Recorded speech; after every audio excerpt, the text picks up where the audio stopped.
My name is Preeti Ahuja. I'm the practice manager for agriculture and food global practice in the Latin America and the Caribbean region of the World Bank Group.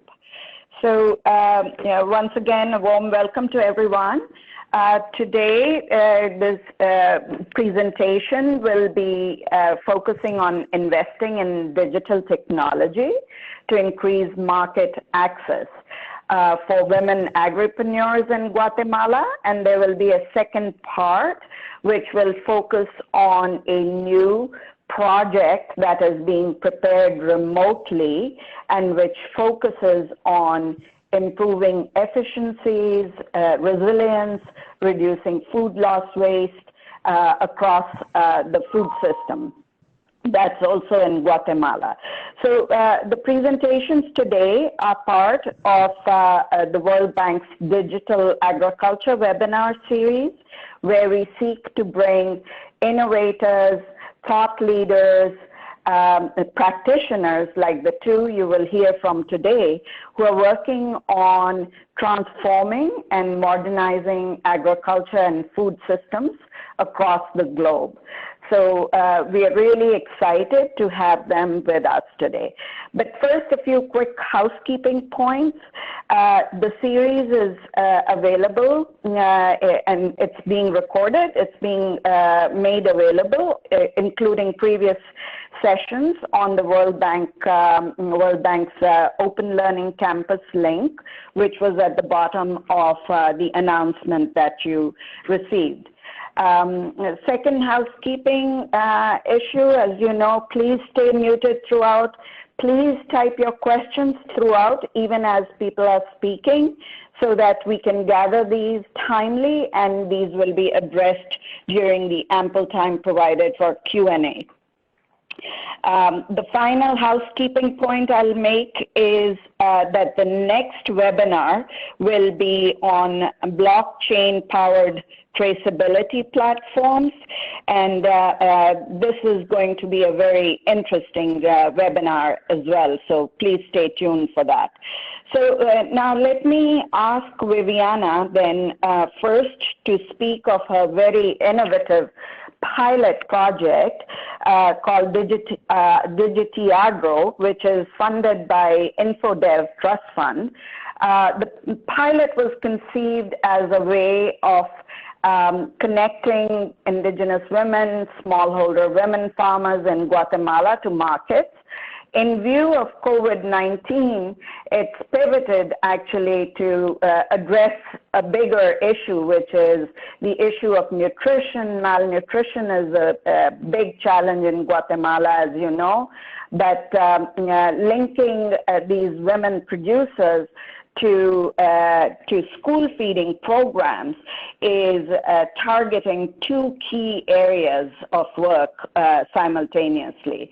So Viviana will talk of that, and then Katie will jump in to talk about how she's preparing this very large $200 million plus program with Guatemalan counterparts, doing everything remotely, and how she pivoted the design of the project to address the big challenge that has presented itself, through COVID-19.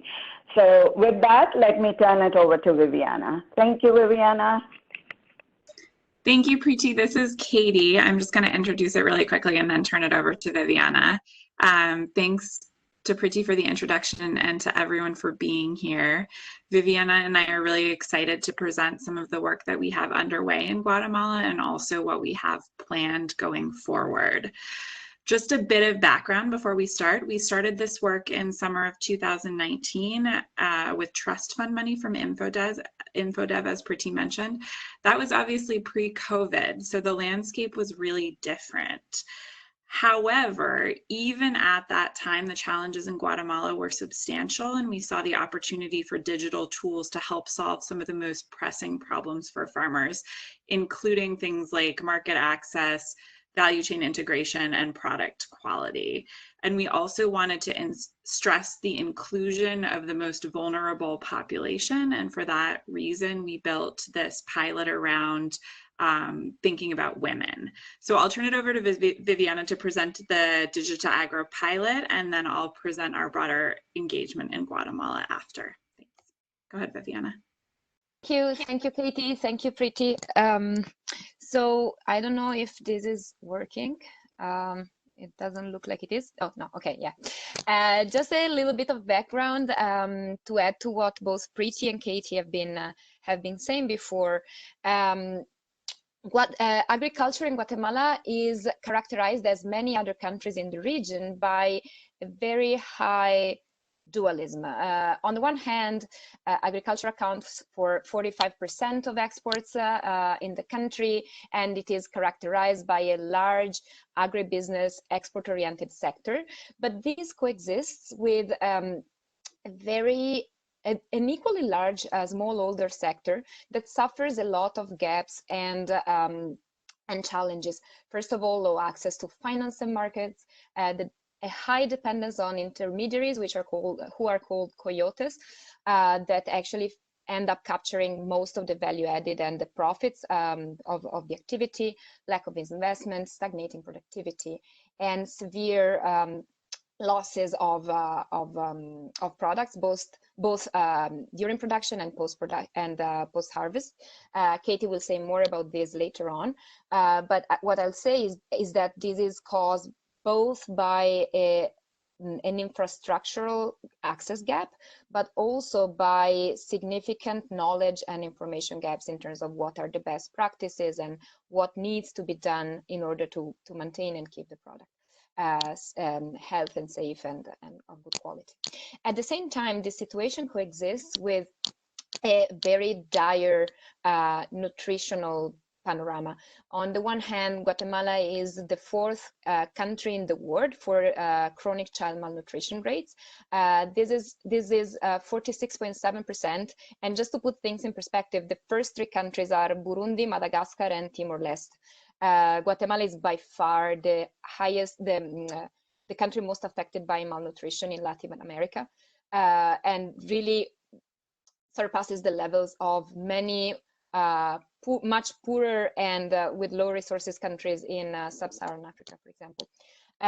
This coexists with a really low nutritional quality of diets, despite having a fertile land and a very potentially thriving agricultural production. Families consume diets that are mostly based on cereals and maize in particular, and are very poor in terms of fruit, vegetables, animal origin products. And this has been a concern both for the current government and the previous ones, which led the government in 2017 to launch the school feeding law, whose main result was the establishment of the school feeding program called Programa de Alimentación Escolar in Spanish. This law had a multifaceted approach to tackle malnutrition, but what is most significant for us in this venue is that it tripled the budget allocation for school feeding in public schools for children from 5 to 12 years of age. And at the same time, it required that 50% of all food for public schools be sourced from local family farming. And by local, I mean produced by farmers in the same municipality where the school is located. And by the way, food purchased by schools is going to be destined to culturally and nutritionally adequate menus designed by the Minister of Education in collaboration with the Minister of Public Health and the Minister of Agriculture. There exists 23 menus that are divided into national, regional, and department level menus. So very specific to the specificities and uniqueness of each of the various regions and areas that compose the beautiful country of Guatemala. This, of course, creates a big opportunity for smallholders in the country. On the one hand, it provides the opportunity to have access to a stable market with fair and sure and stable prices, and that allows farmers to deal directly with schools without having to rely on intermediaries. and so therefore they can actually reap the full benefits of their production. At the same time, the rapport with schools enables them to have better access to more efficient production planning and better supplies and a more logical and rigorous supply chain. And at the same time, they make them, it empowers them to be the agents of an improvement in the nutritional quality and status of their own children, because we're talking about children in their own communities. Maybe it's their own children who go to the school that they are supplying, maybe it's their neighbor, and so it's also a way of spurring a community-driven development approach. Beyond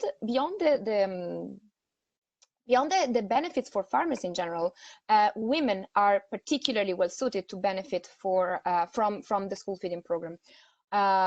Women in Guatemala suffer a host of gaps that we are researching and really trying to do something about in the project that Katie is going to talk about later.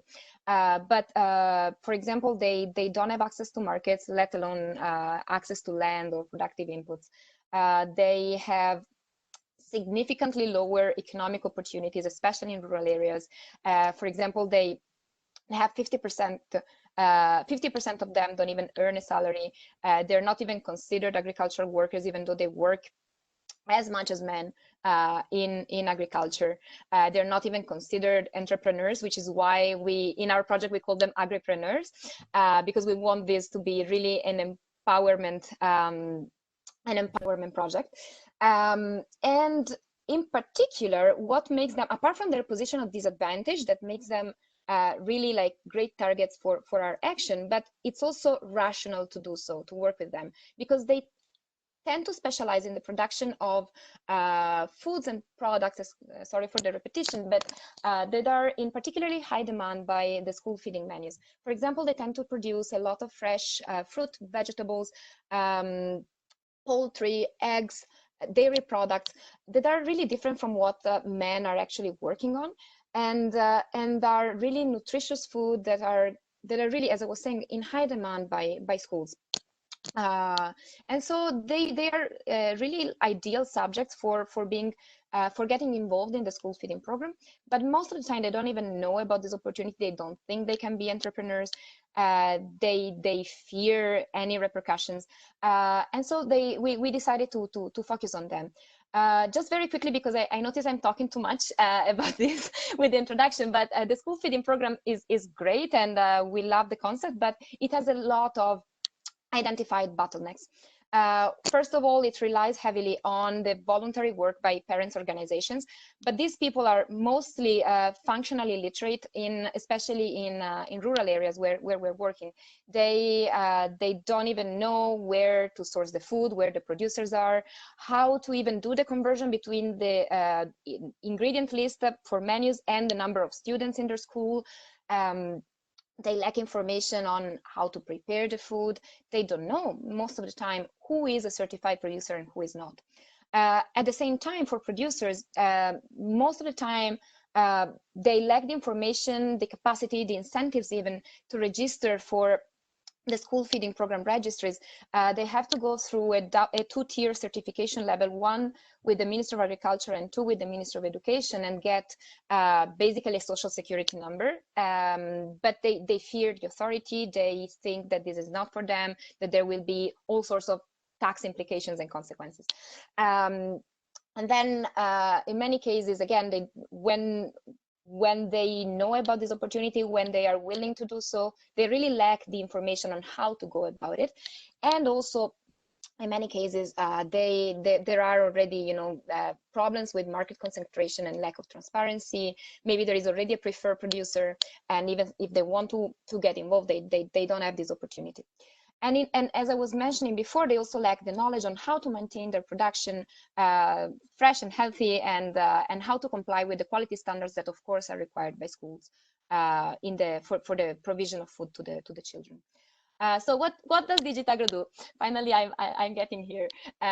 We are developing digital technologies exactly to overcome these barriers, and in particular to help women to get involved in in the school feeding market. We are working in the department of San Marcos, which is one of the poorest in Guatemala, and especially it's severely affected by high rates of out-migration, especially of men, which means that there are like many women left behind and that have to deal with agricultural production on their own, but lack market access and market information and opportunities.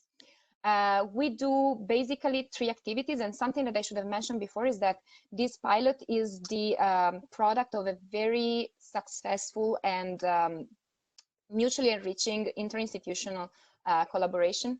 We are working with the World Food Program of the United Nations to develop an e-commerce platform to precisely to match producers and schools. We have a collaboration with the Food and Agriculture Organization of the United Nations for the production of digital extension videos targeting women. And then we're working in-house with the LAC Gender Innovation Lab of the World Bank Group to design and implement a solid impact evaluation with an experimental design that will allow us to understand what works and what doesn't. Hopefully what works, but to have tested tools that can be leveraged at a broader scales for the country and beyond. Just to give you a few words on the specifics of the digital activities, we are developing, as I was saying, this e-commerce platform. The platform will allow for many benefits for a diverse set of actors.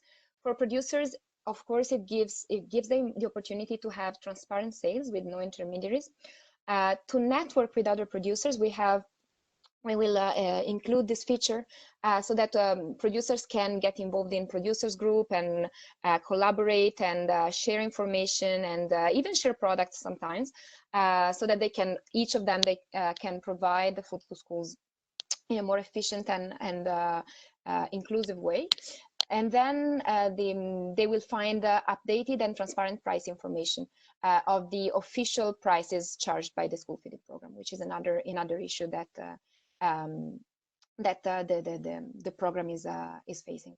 For schools, the platform, of course, provides an updated and transparent list of certified producers, and also produces shopping lists for schools that are tailored to the choice of the menus that the schools want to prepare, and also targeted to the exact number of students to respond to the again challenges that parents' organizations were facing in devising designing their shopping lists. At the same time, this platform will provide for institutions the capacity of mapping local supply and demand, and to monitor processes, sales, invoicing, all in the idea of making this making public procurement more transparent and more seamless to monitor and follow up on. At the moment, we have a beta online version. But our aim is to have this go to a mobile platform that is based on, again, the mapping of food procurement processes and local and national actors. And because of this, we are also developing it, and the WFP is really doing a tremendous job in having an iterative process with local actors and authorities, and ensure interoperability between the app and the government's servers and processors to ensure that we can transfer this tool to them once the pilot is over and its functioning has been tested. And this is also developed in a human-centric, sorry, this is my cat. This is also developed with a human-centric approach. And that will ensure usability, user-friendliness, and cultural appropriateness for the beneficiaries we are targeting. And then we're also hoping to include additional modules, for example, digital and mobile payments. At the moment, everything works on cash on delivery, but we will aim to include mobile payments, and then demand and supply of additional services, for example, transport pooling and machinery sharing.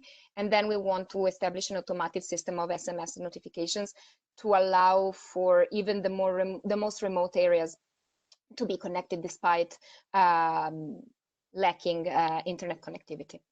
The digital extension videos that we are developing together with the Food and Agriculture Organization have three three main objectives. First of all, they aim to disseminate information and sensitize the public about the opportunities for development that the school feeding program offers. And at the same time, they want to provide information and specific guidance to smallholder farmers, and in particular to women, on how they can get involved in the school feeding market, and on good post-harvest practices to maintain the production and keep it healthy and of good quality. The videos at the moment are going to be produced in Spanish and in Mam, which is the Mayan language that is spoken by 90% of the indigenous population in San Marcos.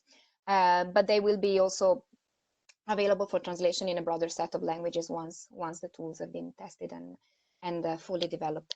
Yes, this is the information that I was sharing before. At the moment, of course, as I was mentioning before, we are designing with the LAC GIL an experimental design for the impact evaluation. So at the moment, the delivery of these tools is going to be controlled, but after the impact evaluation, these tools will be passed on to the Ministry of Agriculture, and they can be broadly available on a variety of channels, for example, YouTube, WhatsApp, community screenings when these things are allowed again, and through extension agents. We wanted to show you a short clip of the videos, but we realized it's usually not a good idea on WebEx because they don't work. So just this is a sample of the 4 videos that we have developed so far. As you can see, they combine videos, information, interview with local actors, and also animation that can show exactly step by step what can be done, what women can do to get involved in the school feeding law. So this was the video, so I'm just going to skip it quickly.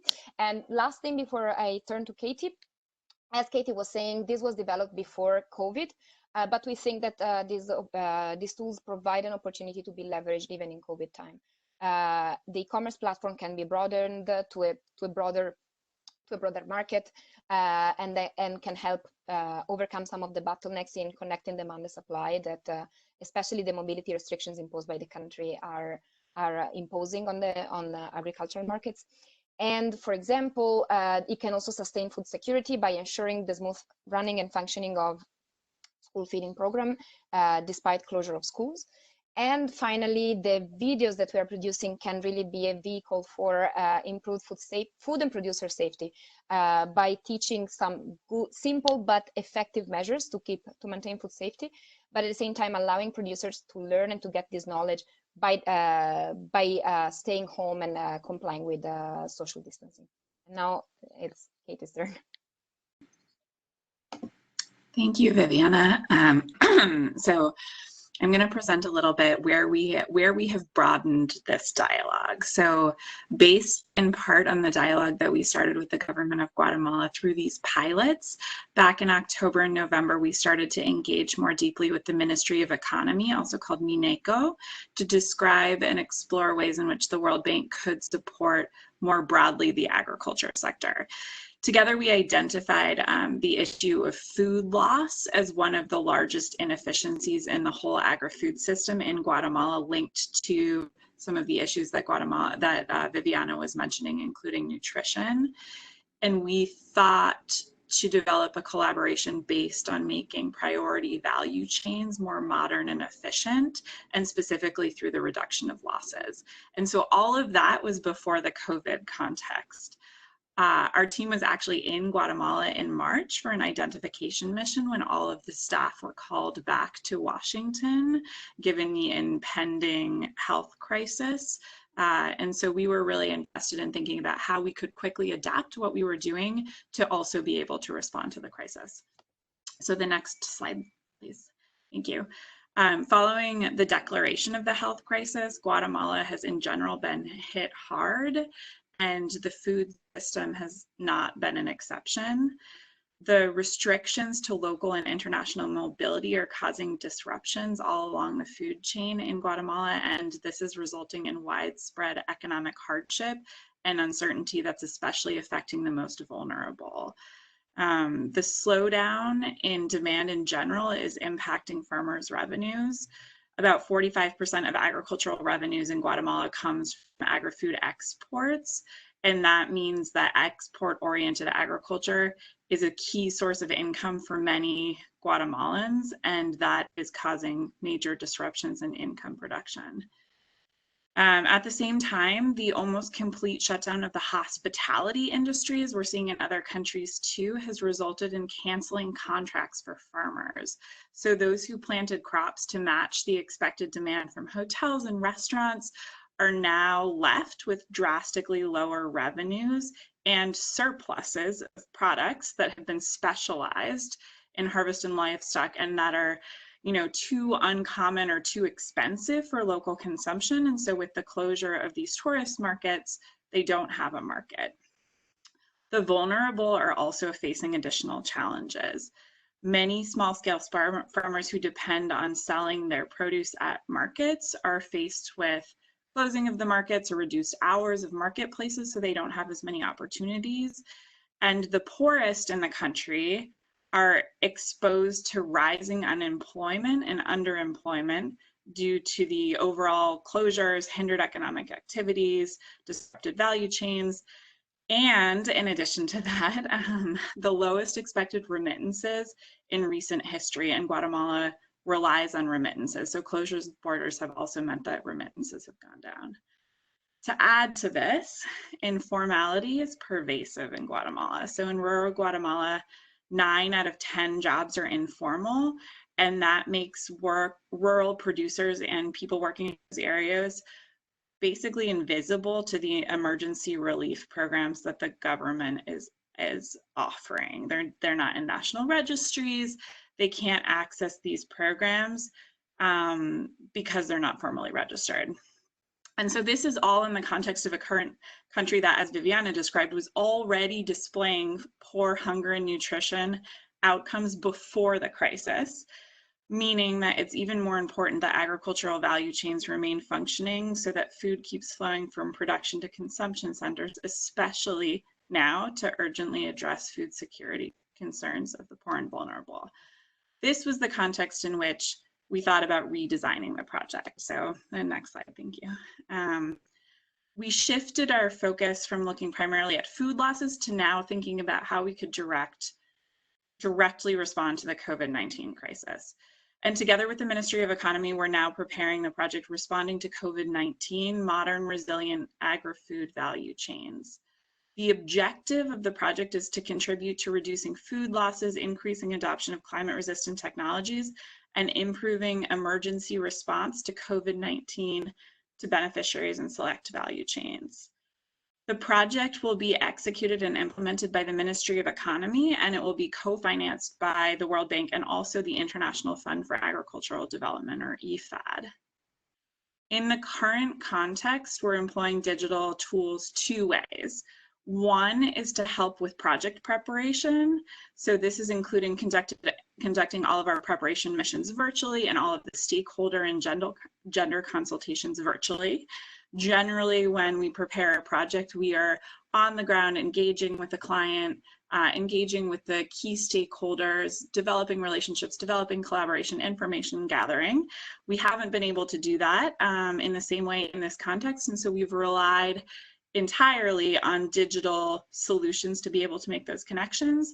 And then the second way that we're using it is to streamline digital applications into project design. I'm going to talk a little bit more about that. So as you can see, this is the structure of the project. Under component 1, we'll directly respond to the impacts of COVID-19 on the agriculture sector.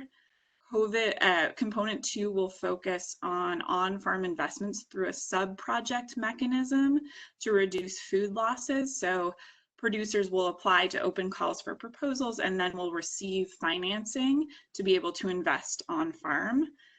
Component 3 will help to do capacity building with 2 key agriculture sector institutions, the Ministry of Economy and also the Ministry of Agriculture. Component 4 will do monitoring and evaluation of the project, and then component 5 will be a contingency response component in the case of any future emergency. Under the emergency response component, component 1, there are 2 subcomponents that will specifically focus on digital applications. So skills development for greater employability and labor matching, and consumer awareness campaigns for changes in nutrition. Next slide, please. So under component 1.2, and to improve skill matching, the project plans to create an online labor matching platform to match trained labor force with existing demand. It will connect formal and informal labor to businesses looking for workers. And as we mentioned previously, because so many of these jobs are informal, it's key to be able to offer these type of services also to informal workers. The idea is that this will reduce job placement intermediation costs, and it will provide better work continuity and job opportunities to workers, and also help companies reach their labor needs at critical times of the year. The idea is that right now, because of closures in hospitality and other types of industry, there are skilled laborers who don't have opportunities, and there are industries that are nascent or new or arising because of their response to COVID who don't have access to skilled labor. And so this will help in this time match those two types of labor. The idea is that it will also extend beyond an immediate response, and it will help to create better skills, identify demands in the sector, and then allow workers to match with what they might be able to do.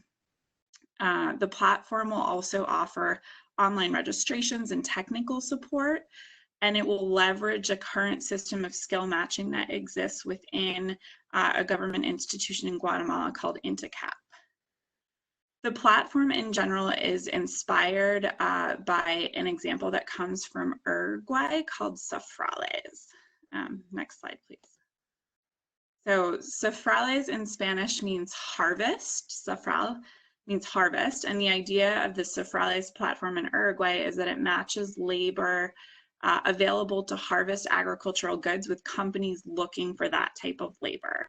And it also notably provides assistance to the workers to reduce absenteeism, and the large firms pay for this service. So this is a private sector company that came with the idea that that laborers needed some type of additional support, that oftentimes, especially those who are going to harvest, needed some type of facilitation to be able to actually get to the job or stay with the job. And this platform provides that type of assistance. When we talk about providing technical assistance within the platform that we're developing under this new project, there's also that consideration. What type of non-traditional, non-digital assistance could be provided to assist workers in improving their skills and also helping them to get to the jobs that they have been matched with. So I won't present, Safrales is a fascinating example. I won't present any more detail here, but we'll actually host a separate webinar next week to dive more in depth in what Safrales is doing, because it's a fascinating case for a lot of the region and has a lot of applications for what we're proposing to do in Guatemala. Next slide, please. So the second way that we're streamlining the application of digital tools into the project is through component 1.3, which is consumer awareness campaigns for changes in nutrition. So as Viviana mentioned at the beginning, Guatemala has the 6th highest rate of chronic malnutrition in the world, with almost half of the children under 5 affected. Hunger and undernutrition cost Guatemala more than $8 million per day, which in 2017 constituted more than 4% of Guatemala's GDP. These two specific facts come from a nutrition smart agriculture profile that the World Bank did recently on Guatemala, where we looked at the way that agriculture can contribute to improving nutritional outcomes. One of the ways that we think that it can is through consumer awareness campaigns using digital tools to support improved consumption of nutritious foods. So in thinking about the nutritional outcomes in Guatemala, the Ministry of Economy specifically has the opinion that it is about production, and agriculture has a role there, but it's also about consumption, and that the two need to be matched together, and sees a role for digital and being able to do that. So this subcomponent will develop educational and behavior change communication campaigns to encourage consumer preferences towards healthier nutrition habits. The idea of this is that it will be done together with InfoDev, and it will also build on the work that's been done under the DIGITAGRO pilots to develop videos for dissemination to help build consumer awareness for changes in nutrition.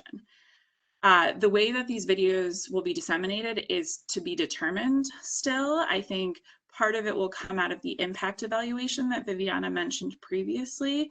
Part of it will depend on the situation when we start these campaigns, whether social distancing is still necessary, whether we'll be able to do group showings.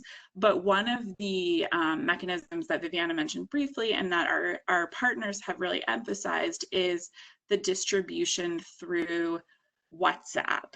And so in rural areas, those with smartphones do have access to WhatsApp. And so they've encouraged also thinking about promoting these videos through that mechanism. So this is something that we'll continue to explore, and will base a lot of how the specific campaign is developed on the results of the impact evaluation from the DIGITAGRO pilots. Finally, I just wanted to mention that we're collaborating closely with InfoDev, the World Food Program, and the Food and Agriculture Organization of the United Nations in these activities. There are also synergies with other organizations like UN Women and ICA, and we see this program, and specifically in the current context, as a platform to be able to bring together different agriculture sector institutions as well as different partners to ensure that we're leveraging each's strength, and that we're able to collectively push forward this agenda. One final example I'll give is of InfoDev. So InfoDev is a partner, a financing partner, and also a partner on the ground for these activities under this new preparation. They already have experience using digital platforms in things like sub-project registration and monitoring. So in the areas too where our partners listed here and others have digital agriculture applications that are already up and functioning, we're thinking about ways to mainstream those within the project and build stronger collaborations. That is a final pitch for anyone who's connected, who has those type of tools, or is thinking about these types of things, to please reach out to us. We're really thinking about this as a broad collaboration in the agriculture sector in Guatemala to try to leverage everyone's expertise to assist the government and respond to this crisis. And finally, if you want to change the slide, thanks everyone for your attention. We're looking forward to the questions and discussion, and please feel free to reach out to Viviana or myself with anything further. Thank you, Katie. Thanks for that excellent presentation from both Viviana and yourself. I remember the early days when we started working on the concept of the project. It's really come along, very nicely, very responsive, very wholesome, also in terms of the partnerships that we've been able to bring together. So thanks for that excellent presentation. Now, let me turn to Parmesh. Parmesh Shah is our global lead for data-driven and digital agri-food systems in the global practice of the World Bank Group. So Parmesh, over to you, please. Thanks a lot, Preeti, and congratulations to Katie and Viviana for doing a great presentation. I think you give a full flavor of how we can develop an integrated program, and how to integrate digital tools in designing futuristic programs, taking full advantage of the various technologies and development which are taking place globally. So a couple of things. First, I'll talk about things which are very innovative here, and then I'll talk about some issues I want to raise going forward, basically in terms of, and want to seek more clarifications on how you are thinking about those issues. So first, it's very innovative that you are focusing on women agripreneurs. We have less examples of that kind who really work with women exclusively. And I like the DigiAgro pilot because it really looked at women producers in a more targeted kind of way. The second is the whole e-commerce platform which you are trying to develop. And in fact, in the last post-COVID, we have a request from about 7 countries on how do we develop e-commerce platforms and integrate that for small producers, basically. And that's a very big area of growth for that. So I think providing an e-commerce platform for both school feeding as well as small producers is very innovative and creative. And I think this has implications for what we can do globally. So this has good implications for that. The third part I think is very creative is about the nutrition part, using those videos and really affecting some kind of behavioral change. So nutrition is no longer an issue of food availability and food access. It's more a behavioral change issue, and using these videos, which now can be disseminated very widely through WhatsApp and YouTube, is definitely a very important thing. And we look forward to your results about how these things really work out and what tangible impact it has on the nutrition levels there. Fourth thing is that you have taken lessons from there and immediately been very adaptive and brought it to the COVID context in terms of the larger project which we are doing. So I think that's also very critical, considering that your sort of innovation cycle has been just 1 year.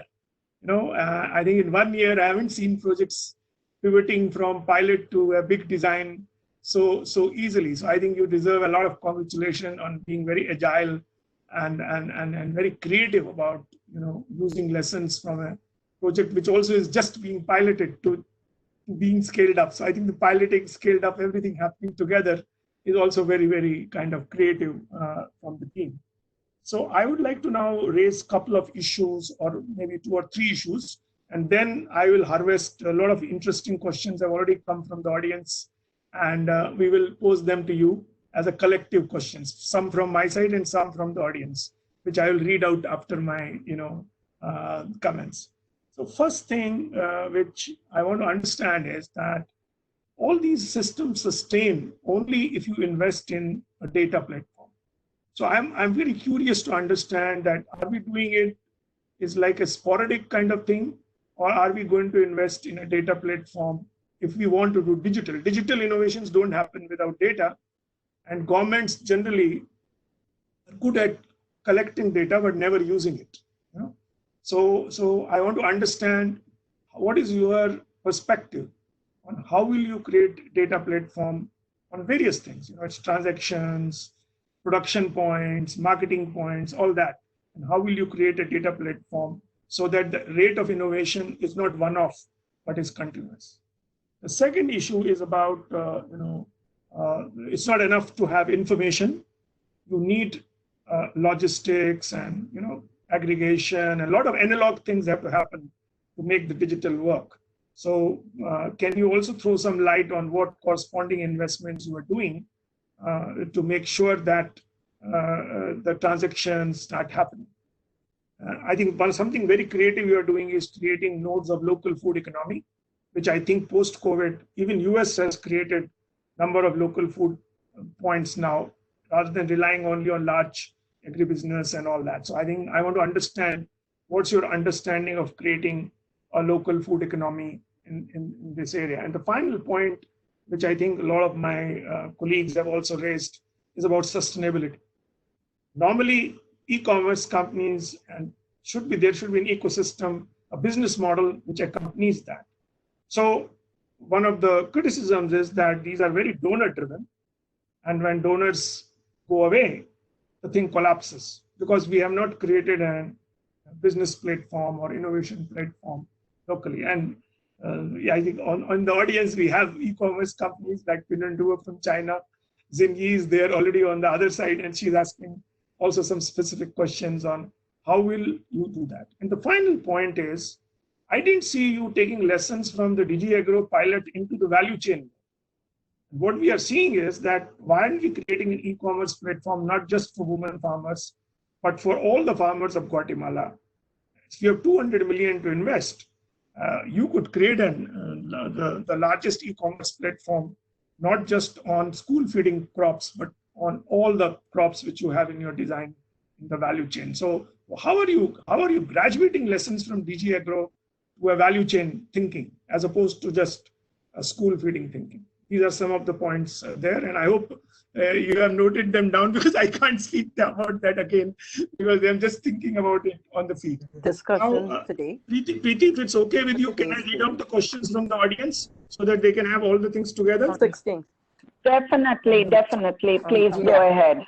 Yeah. Okay.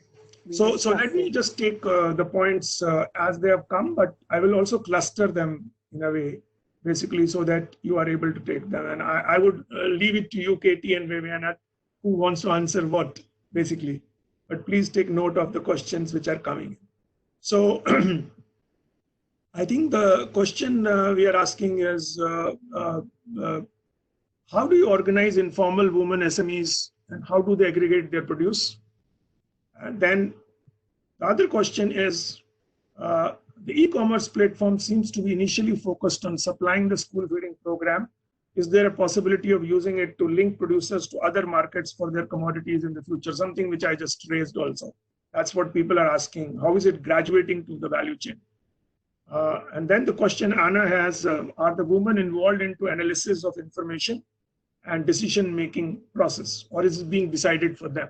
What are your human-centric processes for participatory information analysis and decision-making? And then we have Ashish is asking that, is the WFP school feeding partnership e-commerce platform, what are the mechanisms to ensure that farmer produce matches the quality standards required by WFP procurement? Okay. And then Julie is asking, are Guatemalan research and extension agencies also involved in sourcing research and extension recommendations? And then Ingrid is asking, are women farmers involved in development of the videos? And then Z is asking that, does Zafraless factor in the distance of the laborer versus the company looking, and can there be intel provided to the laborer so that they know what the fair rates for wages should be?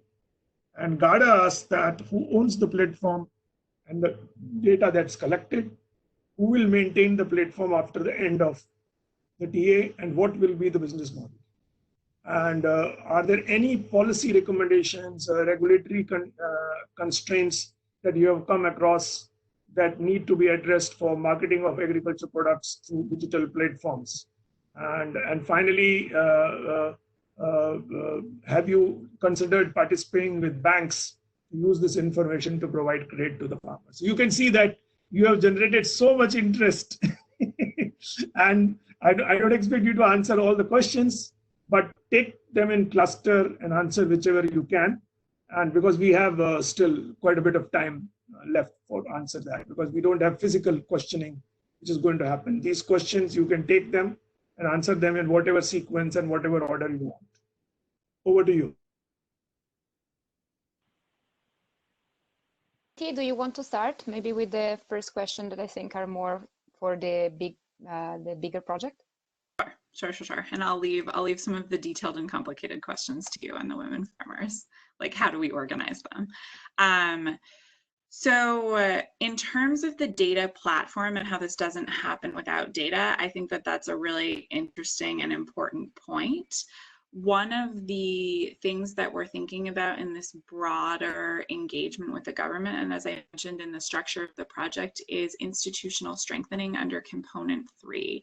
So one of the things that we'll do under that component, together actually with a DPL that's going on right now that's being developed in parallel. So for those of you connected who aren't as familiar with bank acronyms, there's a government support project that's being developed in parallel where together we will support the National Institute for Statistics, which sits within the Ministry of Economy, who will be the implementing agency for this project. So the idea is also to create better data in general for the country. We've seen throughout Latin America how good data is really necessary for any good type of decision making. And also, as you alluded to, Parmesh, a platform is really only good as the data that it has, right? So if you're developing a platform, but you have inconsistent surveys that go back many years, or you don't have surveys that go back any years, or it's indecipherable, et cetera, then the platform is not as useful. So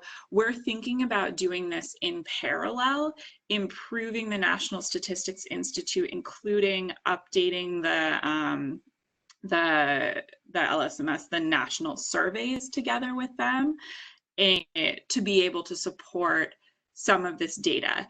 The other piece of institutional capacity building is actually strengthening the National Institute for Statistics in itself. So upgrading capacities, upgrading technologies, upgrading infrastructure to be able to host more and better data. We absolutely agree with that point, and we're thinking of these two things in parallel under the scope of this larger lending. I'm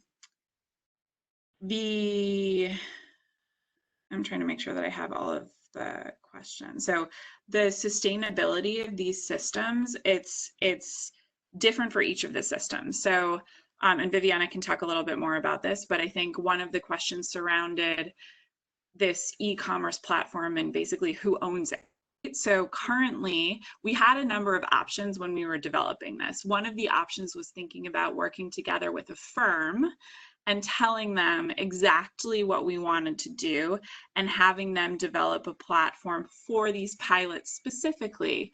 But the question there was, what happens to the platform after they create it? Have we just then created a platform to pilot that will never be used in the future? And so what we did instead was to partner with WFP, who had already been thinking about some of these similar ideas, and we forces, brainpower, resources, and they right now are developing this platform. Currently it sits with WFP, but the idea at the end of the pilot is that it will be transferred to the Ministry of Environment, or sorry, the Ministry of Education, and the Ministry of Education will continue it. For the labor skills and matching platform, we are working with the Ministry of Economy through INTECAP. So the way that these World Bank loans work is that they're direct collaborations with the government, and that these specific applications were requested by the government because they think that they'll be useful for their long-term sustained use.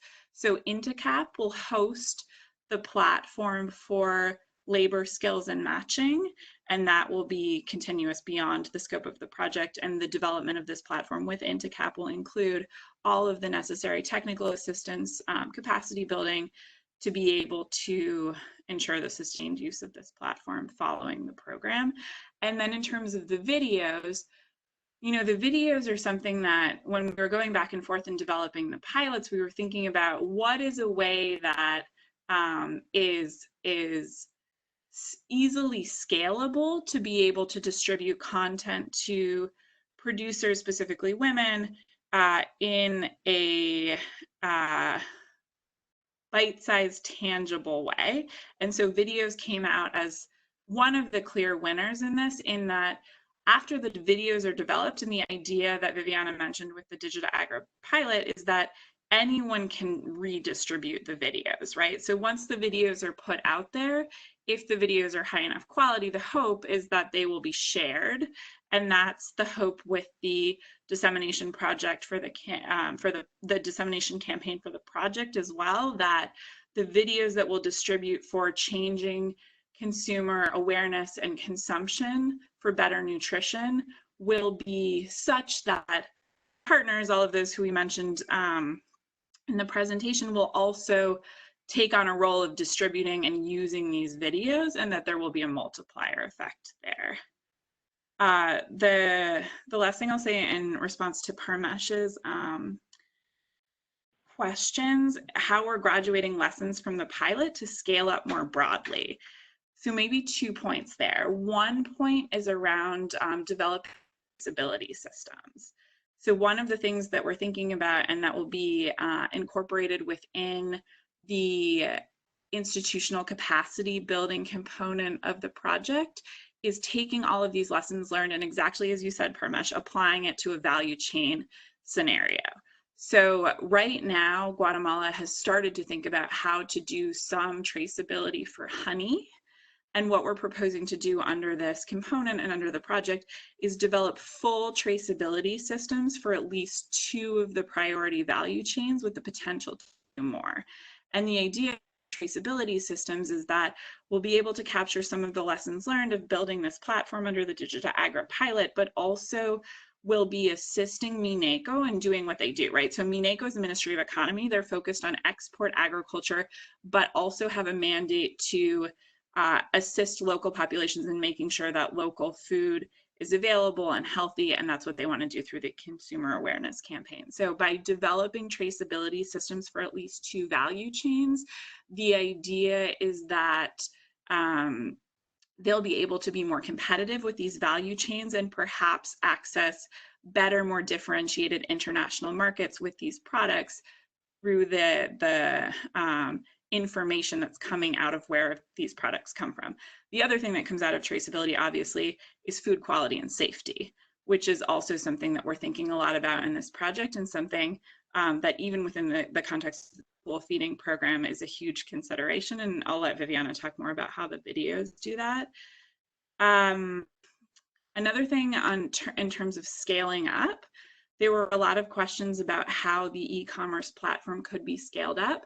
And I think there are 2 things there. One is we had a really interesting conversation with the Minister of Finance a few months ago, whereby he said, and everyone agrees, the school feeding law is great, but we have no way right now of actually guaranteeing or measuring how much local product is being sourced.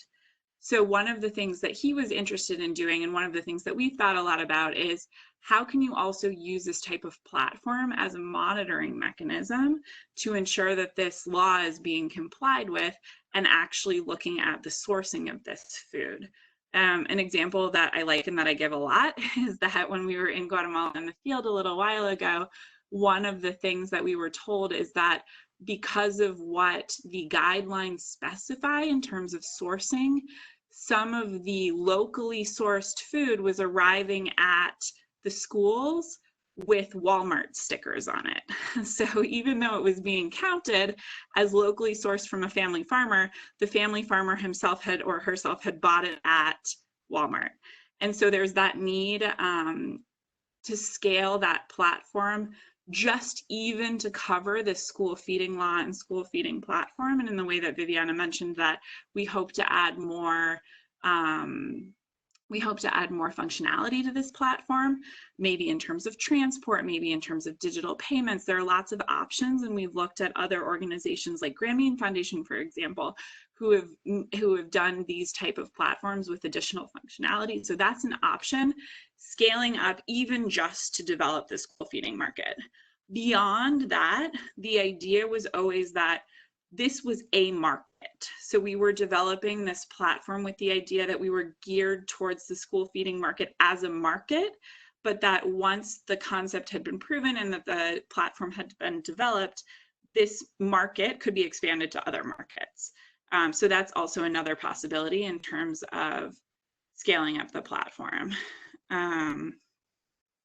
Just looking at these final questions.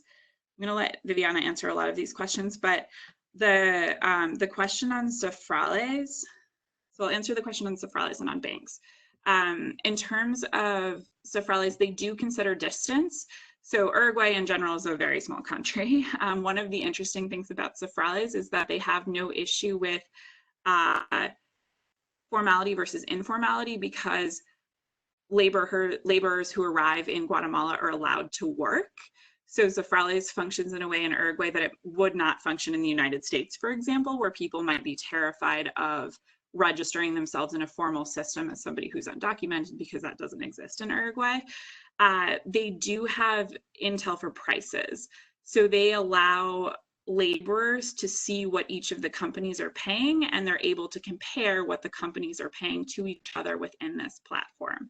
So that's also a really important point, and something that we will consider in the development of this skills and labor matching platform in Guatemala, is being able to also offer access to fair wages to producers. And then the final thing I'll say is the question on have we considered participating with banks? And the answer is yes. So in two ways under the development of this project, we'll work with banks. One is that component one, which is the emergency response component, will offer technical assistance to a partial risk guarantee fund, which will allow businesses to access private sector loans with a partial risk guarantee from the Ministry of Economy. So otherwise, too small businesses, too risky businesses that wouldn't have access to finance otherwise will be able to access finance because of this partial risk guarantee that is being supported by the project under this emergency response component.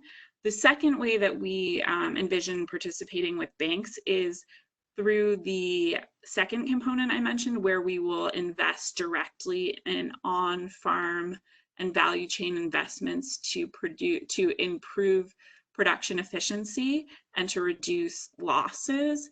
And through that, the financing mechanism will be a combination of grant, producers' own resources, and potentially private sector loans. Beyond that, we have not considered providing this information directly to banks, though a lot of the information that's offered by the National Institute for Statistics is public. So Viviana, I'll let you answer the other harder questions. Thank you, Katie. So one thing that I wanted to mention in general that probably we haven't stressed enough in the presentation is that the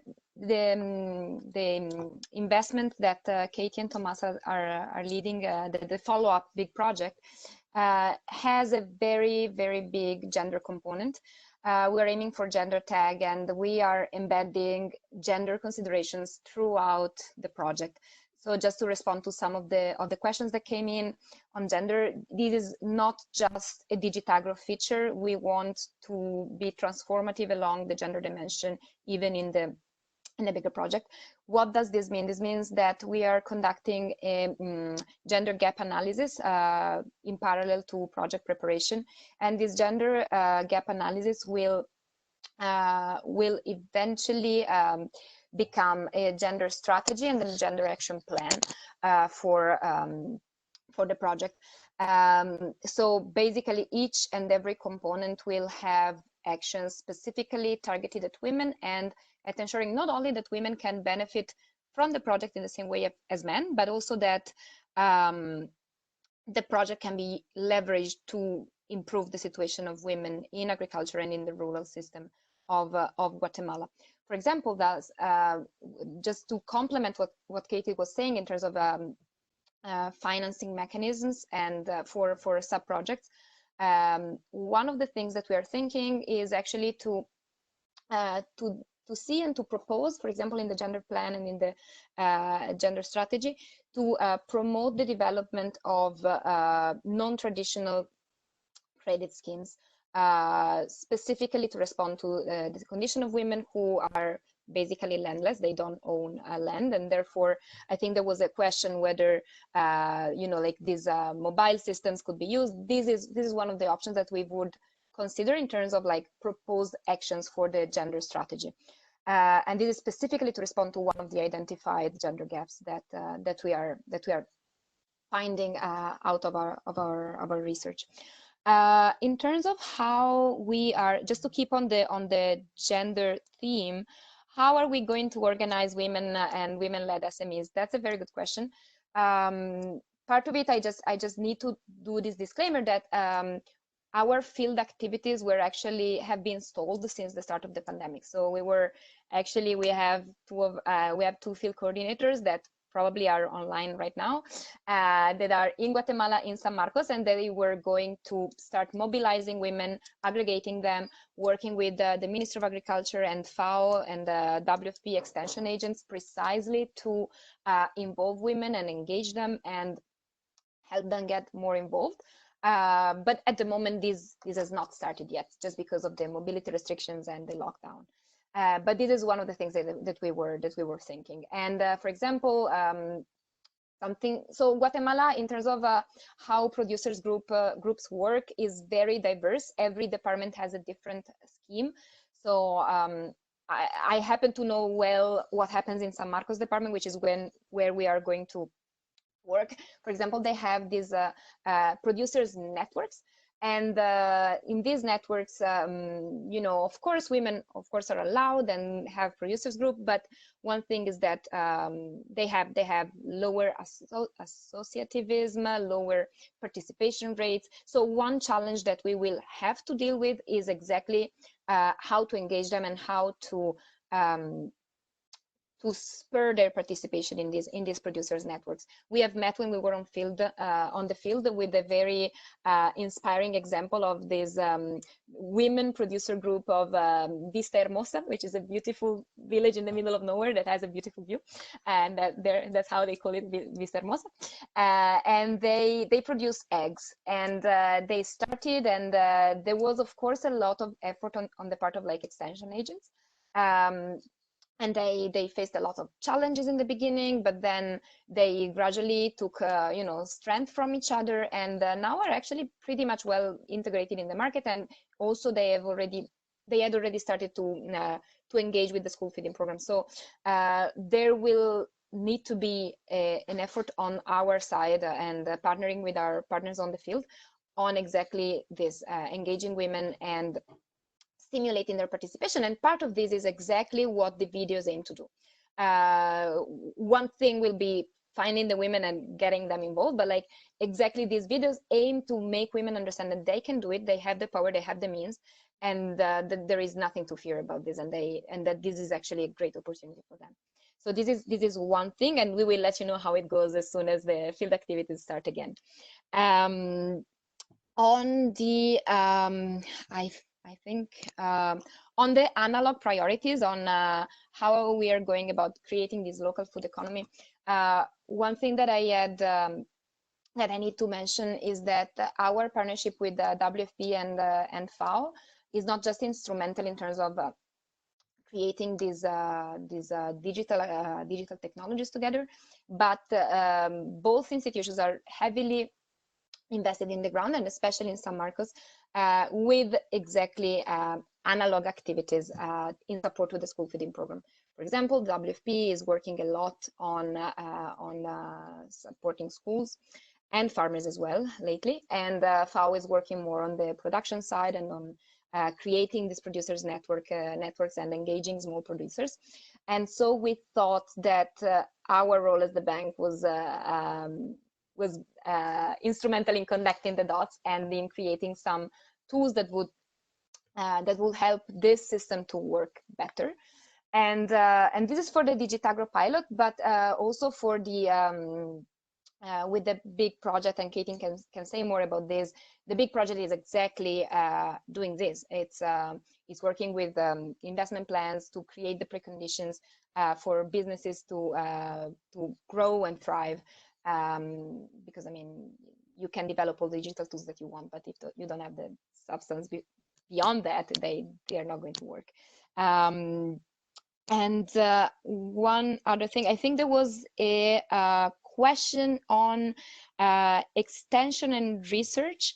One thing that we had done with the DIGITAGRO pilot was to partner with the local university, and we had senior university students in agronomy that were going to graduate. They were going to do their master thesis with us, and by working with us as extension agents. And they were going to be on the field and live in the communities, and they would work with us in engaging women and in providing and transmitting the knowledge to them. Again, this is now at the moment in standby. The students had to graduate, so we had to let them go and to do another, more paper-based work. But they will have the priority as soon as we start activities again, and they. If they're still interested in working with us, we will give them the same opportunity as before, and we will do that. And otherwise, we will move on with other alternatives for providing extension. On the quality standards for the school feeding program, and I don't think I heard properly the question, but if just as a general view, they have very clear guidelines of what is acceptable and what is not in terms of the food that is supplied to schools. And these guidelines are actually quite simple to understand. They are very visual, precisely because they have to be understood by the parents' organizations and school teachers that have to recognize and to tell apart, what is a good product and what is not. So what we are doing in the videos that we are developing with FAO is precisely matching those standards and telling women what they need to do to get to that quality. For example, I think, let me just go back a couple of slides. I don't think this, okay, yeah, this is working. So if you see the third, no, where is it? The second image in the right top corner, here we have a piece of meat, and we have what works and what doesn't, and then we tell women how to get to the image on the left and how to avoid getting to the image on the right. And this is just a stupid example, but that's the approach that we're using. So being very simple, providing very practical guidance that can be understood, and showing farmers how they can do this. And in terms of women's and smallholders' participation in the production of the videos, yes, of course. At the moment, we are trying to do whatever we can do remotely, and then we will complement it with the activities on the ground. So at the moment, we have developed, again, some beta versions of the videos where we had our video firm go and, film food and good practices and produce these beautiful animations that you can see. But as soon as moving across departments is allowed again in Guatemala, we will be on the ground and collect testimonies and interviews from smallholders, and especially women, because we want the videos to be as relatable as possible and as involving as possible, and we want our beneficiaries to recognize themselves in the people that they see on screen. Finally, I think there was a question on regulatory constraints on e-commerce. That's a great question. I happen to have worked on a regional report on e-commerce regulatory barriers in South Asia with my previous FCI team. So we know that there is a lot in terms of digital transactions law, digital payments, consumer protection, data privacy, all of that. At the moment, given the small scale of what we are developing right now, we're more interested in testing the tool per se and its usability and its success with farmers and with the users. If we are to scale it up in the ways that Katie was saying, we will have to do a deep dive in what are the regulations and laws in terms of e-commerce and in general digital transactions and regulations. But that is TBD for the future. And I think we answered all of the questions. But if we forgot anything, just please do let us know. Very good. Thank you so much. That was really comprehensive, super interesting, and really excellent work. And as Parmesh said, taking it very rapidly from a pilot to doing a proof of concept to really a full-scale operation in a very, very short time.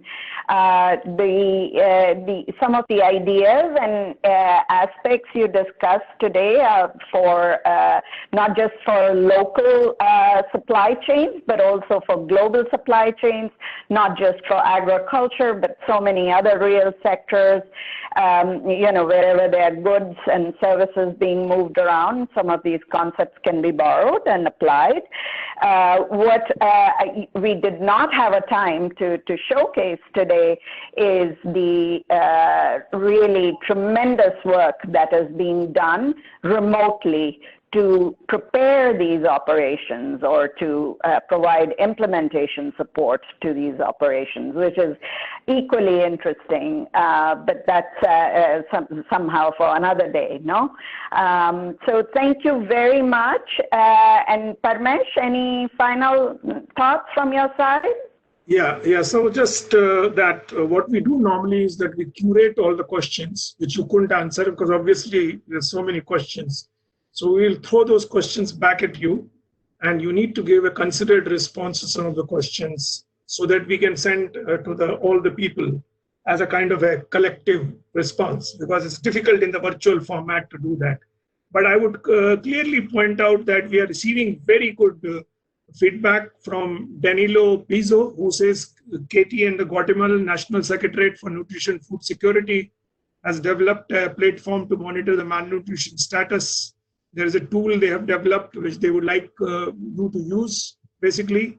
And then the municipal information system on food and nutrition security, simsan.org, in the Momostango municipality. There is a lot happening in Guatemala itself. So we have a lot of people who are interested in this topic, who are giving you new ideas and new sources of information. That is the beauty of these webinars. These days, I find that a lot of sources which we can't source normally because of our virtual format. You have a lot of possible collaborators and possible sources coming to you.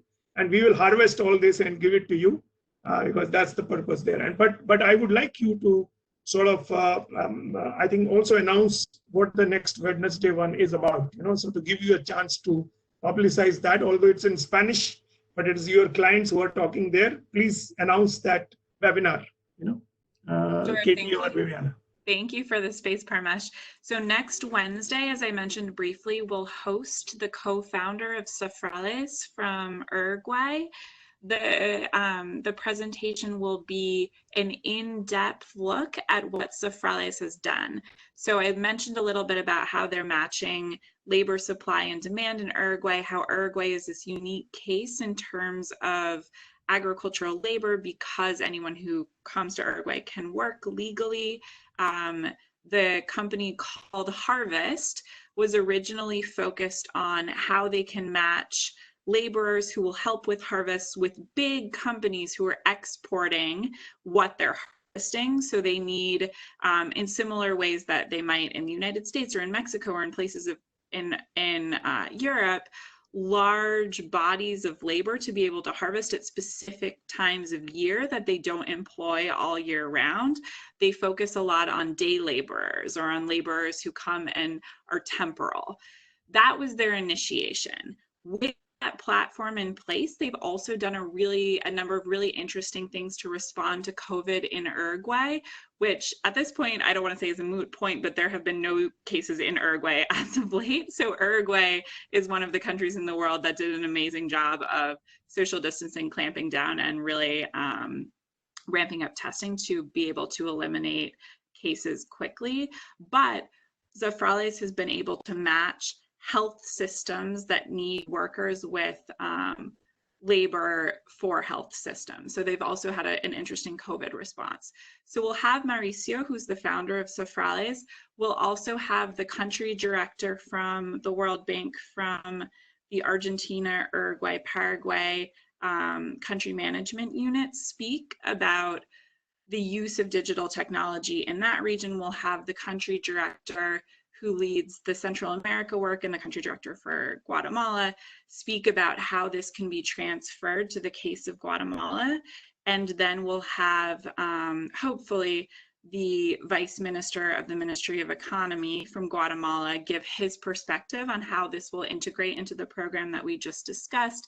And then someone from the Ministry of Livestock, Agriculture and Fisheries from Uruguay talk about how this platform is impacting public policy in Uruguay. So it should be an interesting conversation if you're interested. It's next Wednesday. As Parmesh said, it is all in Spanish. So for those of you Spanish speakers who are interested, and anyone else, we welcome you to participate. So Preeti, just 1 minute and then I'll hand over back to you to close. So we will send an announcement for this Wednesday webinar, which Katie talked about, and we'll also send you an announcement today for the Thursday webinar, which is our normal weekly series, which is Kim Rath, who is a CEO of a new startup which is working on blockchain and coffee. And some of the issues which you talked about, traceability and all that, she will cover a lot of those issues in her presentation.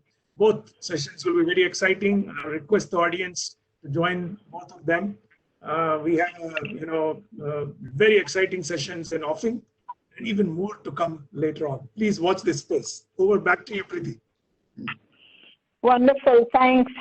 Thank you to the audience for being such an engaged and interested audience. Thank you for all the questions you raised. And stay tuned, as Parmesh said, we have another fantastic presentation next Wednesday, another one on Thursday. So, through mutual exchange and learning and crowdsourcing of ideas, we can move things to the next level. So thank you, and bye-bye. Thank you, Katie, Viviana. Thank you, Preeti. Bye-bye.